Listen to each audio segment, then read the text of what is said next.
এই দৃশ্য এখন ইসরায়েলের প্রতিটি কোণে। সেখানকার মানুষজন ছুটছে প্রাণ ভয়ে, এক মুহূর্ত যেন স্বস্তিতে ঘরে থাকার সুযোগ নেই। দখলদার ইসরায়েলের মানুষের ঘুম হারাম করে দিয়েছে ইরানের প্রতিশোধের মিসাইল। তারপরও রেহাই নেই তাদের। মাটির নিচে বাংকারে লুকালেও সেখানে গিয়েও আঘাত করছে মিসাইল। ইসরায়েলিদের এই শেষ যাত্রার সংখ্যা প্রতিদিনই পাচ্ছে বৃদ্ধি।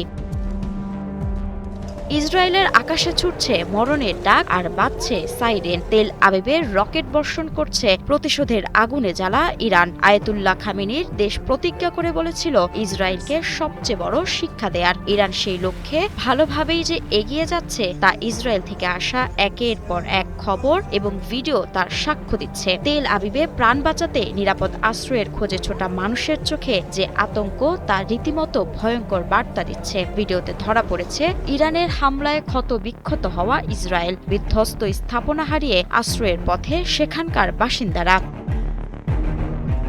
ইসরায়েলে এরই মধ্যে যেন শুরু হয়ে গেছে মৃত্যুর যাত্রা। ইরানের হামলায় প্রাণ হারানো মানুষদের শেষকৃত্য করছে আপনজনেরা। সেখানেও তারা করছে ইরানের হামলার ভয়, যেন শোক করারও সময় দিচ্ছে না আহত সিংহ ইরান। প্রতিনিয়ত হামলা চালাচ্ছে নেতানিয়াহুর রাজত্বে। আন্তর্জাতিক গণমাধ্যম রয়টার্সে প্রকাশিত এক ভিডিওতে দেখা যায় ইরানের ক্ষেপণাস্ত্র হামলায় নিহত এক মা ও তার মেয়ের শেষকৃত্যের সময় সম্ভাব্য হামলার কারণে সতর্কতামূলক সাইরেন বেজে ওঠে। বেইত শেমেশের একটি কবরস্থানে দেয়ালের আড়ালে আশ্রয় নেন শোকার্তরা। কবরস্থানেও ভয়ে গুটিয়ে আছে ইসরায়েলিরা।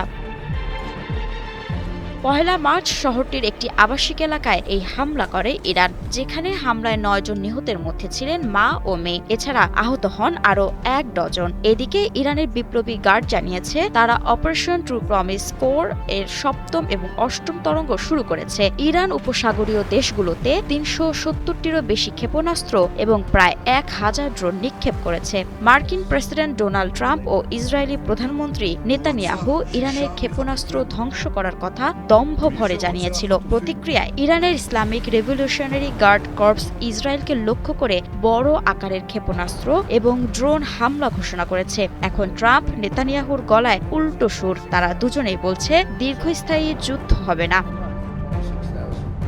সর্বোচ্চ নেতা আলী খামেনির মৃত্যুর ফলে তেহরান 40 দিনের জাতীয় শোক এবং 7 দিনের সরকারি ছুটি ঘোষণা করেছে ও নেতার শেষকৃত্যের জন্য প্রস্তুতি নিচ্ছে।